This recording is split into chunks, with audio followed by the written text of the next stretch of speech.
He came from poverty and illness in India and was declared the new Messiah, groomed to bring salvation to the world. As a boy, he became the symbol of a new spiritual movement and spoke to those weary of social strife, religious dogma, and materialism. But as a man, Jiddu Krishnamurti defied the expectations of those around him. And when he found his own voice, he didn't offer salvation.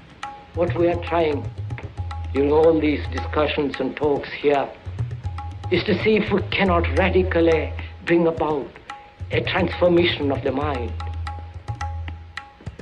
Not accept things as they are, but to understand it, to go into it, to examine it. Give your heart and your mind with everything that you have to find out a way of living differently. He was a towering figure on the platform, and with audiences. Sometimes it's as though they were hypnotized by him, absorbed in what he was saying. But that depends on you and not somebody else. Because in this there is no teacher, no pupil. There is no leader. He's talking about something you do yourself on your own. And everybody kept looking at him as a messiah or a world teacher, somebody who would save them. He wanted people to wake up to the reality of something and not simply have faith and trust that some outside entity was going to provide the answers. To the crowds who had come to him looking for salvation, he offered both less and more.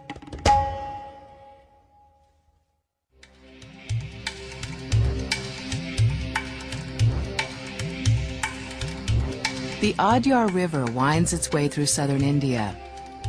At the turn of the century, wildlife teemed its banks and small villages dotted its shores. One of the largest of these towns, named after the river itself, was where Jiddu Krishnamurti spent part of his childhood. His father had moved his family to Adyar after the death of Krishnamurti's mother. Here he found a small house to raise his 4 sons and work with a religious organization he had joined, the Theosophical Society. As a young boy, Krishnamurti played along the banks of the river in the shadow of the imposing Theosophical headquarters. The Theosophical Society, a spiritual movement founded by Westerners, promoted universal brotherhood and explored ancient religious traditions. They had selected Adyar as their home. For people who are brought up in the West, India becomes seen as a new Holy Land.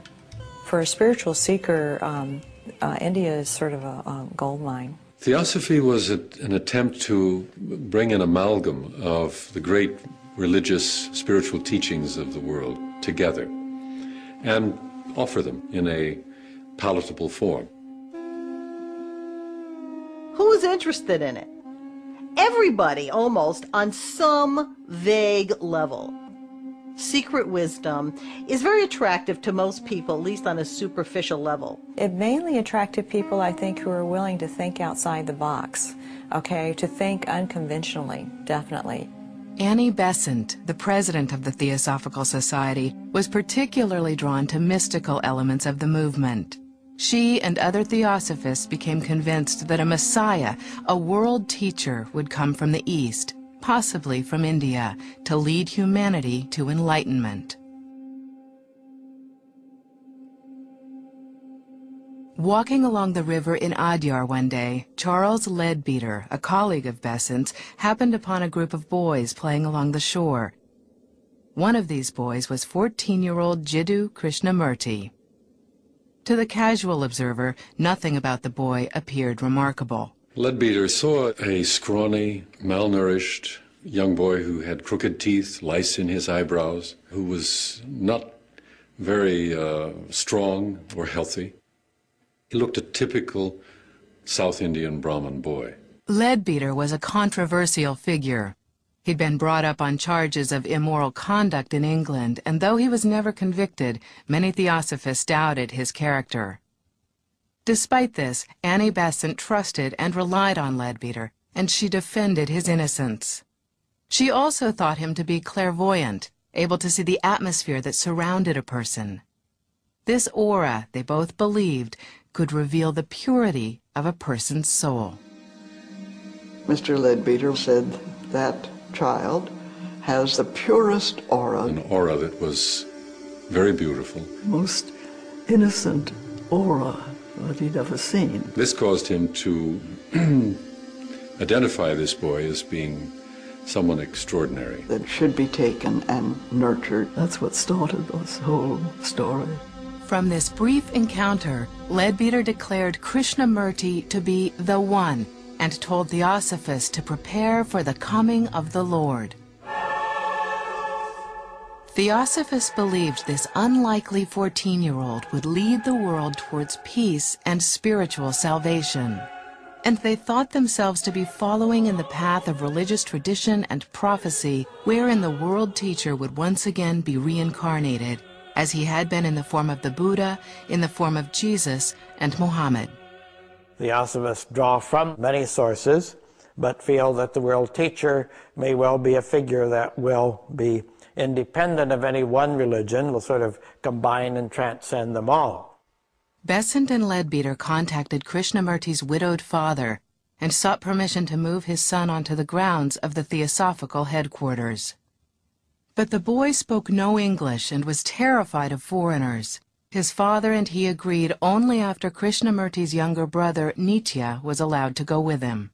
At the very beginning, it was simply a task of helping him to learn to sleep in a bed, to use a toothbrush, to eat with fork and spoon. So these were kind of superficial cultural things that Besant and Leadbeater thought were necessary to make him comfortable in the world. From now on, Krishnamurti and Nitya's lives would never be the same. The boys were constantly observed and strictly controlled. Their food was carefully selected, and they were put on a regular schedule of meditation, exercise, and study. He would have preferred to sit and look at the clouds, to watch running water, to look at flowers and insects. He did not like to study books. So his mind was not the kind of a mind that was traditionally educable. Years later, Krishnamurti looked back on his childhood, able to reflect on those experiences. He referred to himself as K and spoke about himself in the third person. Nobody was to touch anything that K touched. If they said they liked oranges, for the rest of the year they had oranges. If they said they wanted to go on a bicycle ride, right, you went on a bicycle ride for the rest of the year from 7 to 8. So the boys never said after that they liked anything. After several months, Besant and Leadbeater decided that Krishnamurti was ready for the next phase of his spiritual initiation. They placed him in a room and encouraged him to enter a trance-like state. Soon, they believed, he would be contacted by what they called the Masters. Theosophists were convinced that there were disembodied masters that spoke to people through various means, and that somehow this contained some unutterable type of wisdom not obtainable through other sources. The immediate background of Theosophy has to be seen as the spiritualist movement of the mid-19th century, the belief that mediums could communicate messages from departed relatives and loved ones, or in some cases from higher spiritual teachers. Besant and Leadbeater said that at some point Krishnamurti's consciousness would leave his body and a fragment of the consciousness of the world teacher would step in. In a sense, it's a kind of mediumship that they were talking about, where the host becomes unconscious and another spirit steps in. Krishnamurti participated in these rituals without question, but his father had growing concerns. He didn't trust Charles Leadbeater. In an effort to address his fears, Annie Besant moved to adopt both boys. She alone would be responsible for their care and education. Though resistant, Krishnamurti's father ultimately complied. He recognized that the Theosophists were offering his sons an opportunity that went well beyond what he could ever hope to provide. After 3 years, Besant decided it was time to continue Krishnamurti's education in England. So outfitted in his first European suit and wearing his first pair of leather-soled shoes, he boarded a ship for Europe. He would not see India or his father again for nearly 9 years. As his train pulled into Charing Cross Station, Krishnamurti peered at the crowd, terrified.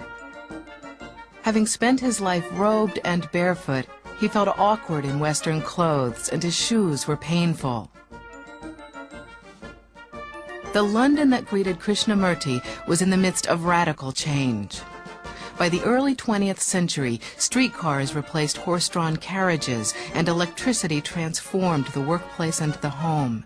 In a world where science and industry increasingly shaped everyday life, many in the West sought to reconnect with deeper spiritual meaning. Science left a lot of people cold because it seemed to suggest that the universe, and therefore we as creatures in it, are nothing but sort of mechanical automatons. On the other hand, there was a lot of mistrust of religion because it was still, by and large, with some exceptions, pretty fundamentalist conservative.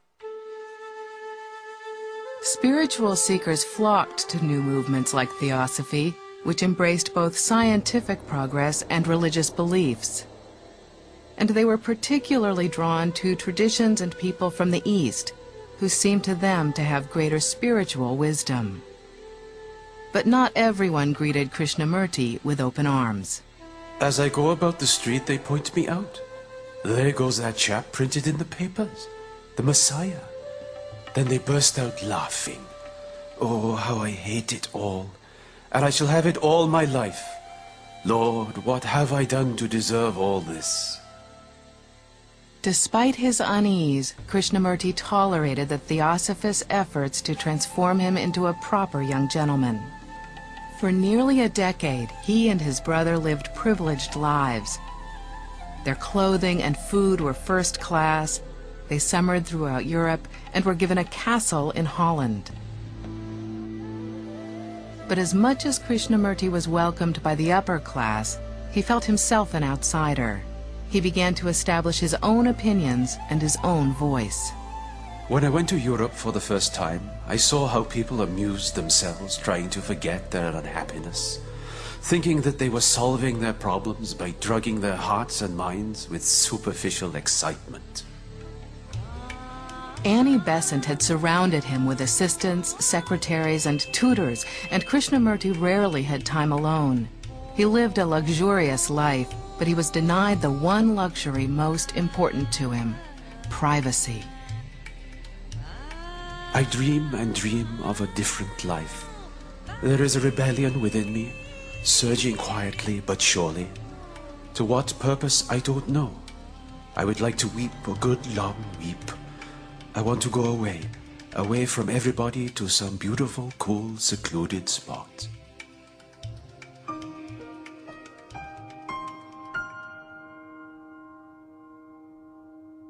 On a trip to the United States in 1922, he and his brother found that solitude. They were given a small house in the Ojai Valley of Southern California. Ojai was a special place where he could relax. He didn't have to dress up for the press. He picked oranges. He milked the cows, made cheese. He was very comfortable in Ojai. It was his home. He would glow with the delight of seeing clouds, the sky, trees. He loved trees. He loved nature, and he loved this valley tremendously. But Krishnamurti's time in Ojai was limited. Theosophists expected him to participate in all their events and functions, where he delivered their message of a coming new civilization.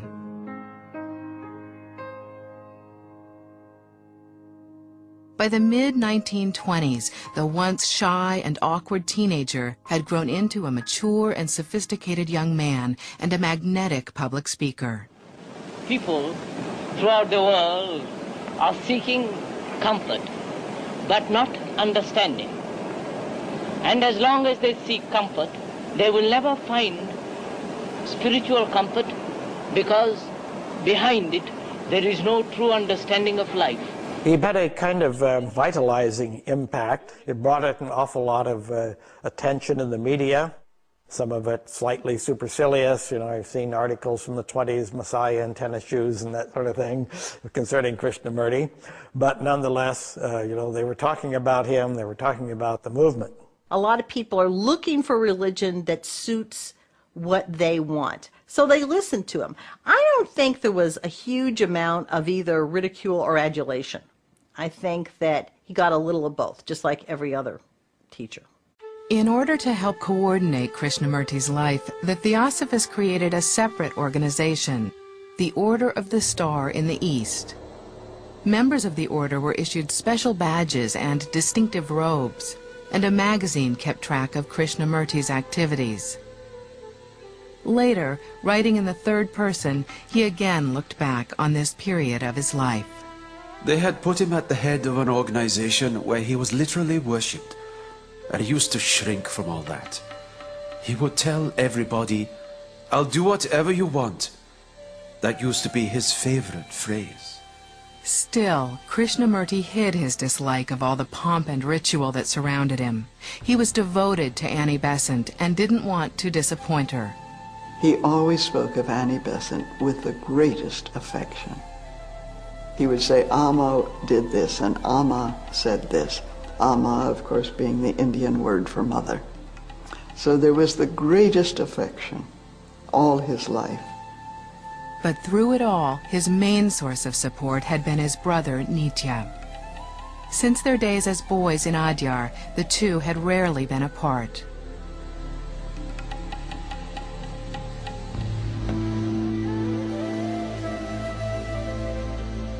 On the eve of the Theosophical Society's 50th anniversary, Nitya fell ill with tuberculosis, and Krishnamurti at first refused to leave his brother's side. But the Theosophists persuaded him that they had divine awareness. They said they knew that nothing would ever happen to Nitya. So in late September 1925, Krishnamurti left for India. He took this trip to India, and the telegram arrived in the Suez Canal that the brother had died here in Ojai. That was, I think, the great tragedy in Krishnamurti's life. I think his brother was the closest human being to him.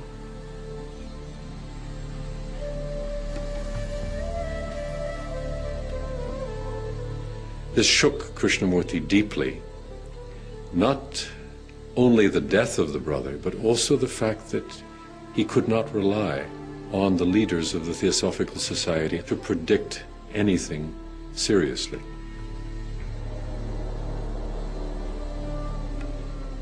Between the Suez Canal and Bombay, Krishnamurti went through a deep transformation, which seemed to shake the very roots of his relationship with Theosophy. He felt he could not trust these authorities any longer. Not just particular people, but the effect of authority on the mind. And when he arrived, he was a different person.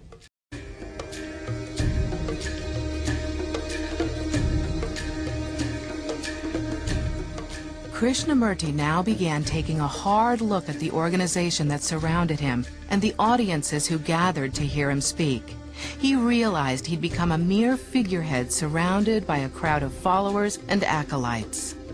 I was in revolt against Theosophists, with all their jargon, their theories, their meetings, and their explanations of life. I questioned everything because I wanted to find out for myself. This was part of Krishnamurti's process of growing up and becoming an independent teacher. He told a friend, "I don't give a damn about the world teacher." And he wondered why they had picked him. It had been 20 years since the Theosophists had plucked him from obscurity and thrust him onto the world stage. Now, at 34, Krishnamurti decided to stop performing a role he no longer believed in. On August 3, 1929, using poetic yet powerful language, he gave a speech that would forever change his life. I maintain that truth is a pathless land and cannot be approached by any path whatsoever, by any religion, by any sect. Before several thousand theosophists, he dissolved the Order of the Star in the East and announced that he now wanted no followers. A belief being purely an individual matter, you cannot and therefore must not organize it. If you do, it becomes crystallized, dead. It becomes a creed, a sect, a religion to be imposed on others. He said, you have to find out for yourself what is truth. You cannot rely on me. They weren't expecting this. They were expecting salvation. He didn't provide salvation. He provided doubt, skepticism, and the tools for looking within.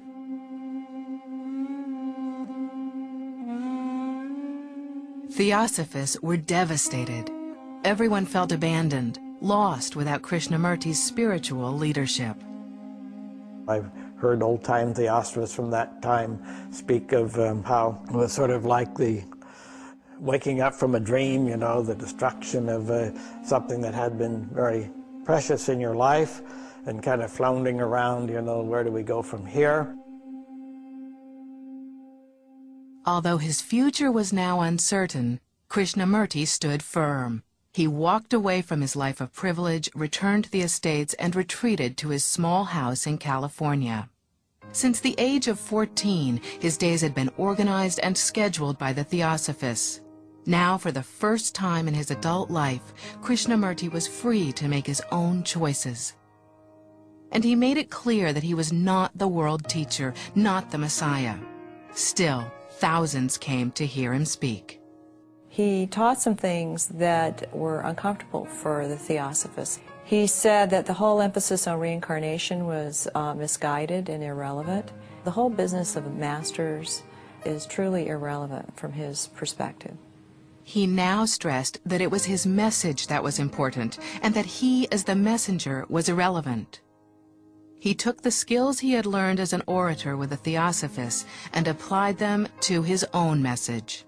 And for more than 50 years, Krishnamurti traveled the world, encouraging his audiences to abandon religious dogma and find their own answers.